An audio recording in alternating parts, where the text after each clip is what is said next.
Alright, so you've set up your resume. Now we're going to do personal interest and goals. On this page, you're actually going to be entering information. So, personal interest and goals.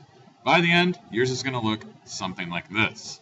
You're going to create a title box right here, call it your name, personal interest, and then you're going to create a text box, drag it over here. And you're going to ask yourself these two questions. What three things are you most likely to do at school when not in class? You see my answers right there. And what three things are you most likely to do outside of school? You must answer these two questions. That's it.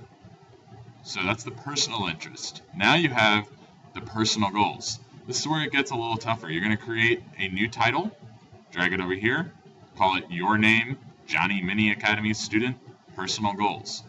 Then you're going to make a text box, drag it over here, and you're going to answer these three questions. It's pretty tough. Describe who you were as a learner at the start of 8th grade, provide at least 3 sentences. Describe who you are as a learner now at the start of 9th grade, provide at least 3 sentences. And describe who you want to be as a learner at the start of 10th grade, provide at least 3 sentences. So, you don't have to type out the questions, you would at least have to put some kind of title to it, however. Like maybe 8th grade up here, 9th grade down here, 10th grade right there. But you do need to make sure you answer these questions. You do need to make sure you have 3 sentences. So, those are tough questions to ask. That's why down here, I've given you a little bit of a model. So, reflection's really tough. This is probably the hardest reflection that you guys are going to do this early in the year. So I've given you a little model of what reflecting looks like. So I'm describing who I was as a teacher at the start of last year. And I said at the start of last year, I was an eager and excited teacher, willing to impart my knowledge and skills to students. I felt trained and ready to lead students through an engaging and accommodating year. I believed that the best teaching would happen when I chose the best strategy for students to learn. Now, describe who you are now as a teacher at the start of this year.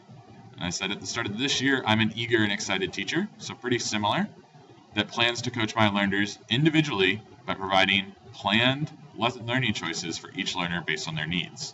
So I kind of like this because I get to start off my sentence in a similar way. You guys can kind of do that up here. You could say, as a learner at the start of the 8th grade, I was this. As a learner now at the start of 9th grade, I was this. Second sentence, I said, I have changed from last year. You could definitely do that up here. You could say I've changed from 8th grade. So I've changed from last year by recognizing that my role in the classroom is not to give knowledge, but rather to coach students to find it on their own and in their own time. I believe that the best teaching will happen. Look, same thing that I did up here. So I ended my sentences in the same way. It just makes it easier to organize. Up here I said I believe that the best teaching would happen. Down here I say I believe that the best teaching will happen when all of my students know where they stand individually and they make their own decisions on how to learn. So you guys could totally do that kind of thing up here. You could say at the start of 8th grade, I believed. Now at the start of 9th grade, I believe. Something like that, just an idea. Last one, describe who you want to be as a teacher at the start of next year. I said at the start of next year, I want to be a teacher that may not even be noticeable in the classroom. Notice how I use the words of the question to start my answer at the start of next year. Describe who you want to be as a teacher at the start of next year. Same thing. So when you guys are up here, it says who you want to be as, describe who you want to be as a learner at the start of 10th grade. You should say, I want to be this kind of learner at the start of 10th grade. Cool. So at the start of next year, I want to be a teacher that may not even be noticeable in the classroom when a visitor first looks. I want my students to be in control of their learning decisions, and I want to be able to devote my time to guiding each individual student through their learning choices. I believe, same kind of way I ended all of my stuff up here, I believe, and I believe that by next year, I will be able to have a classroom where students can describe exactly what they are learning and why they are learning it to any person. So I am answering a different type of thing, but the format's pretty similar.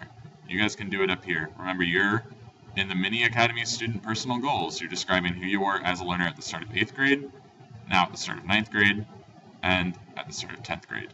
And don't forget, personal interest. What 3 things are you most likely to do at school when not in class? what 3 things are you most likely to do outside of school? Cool.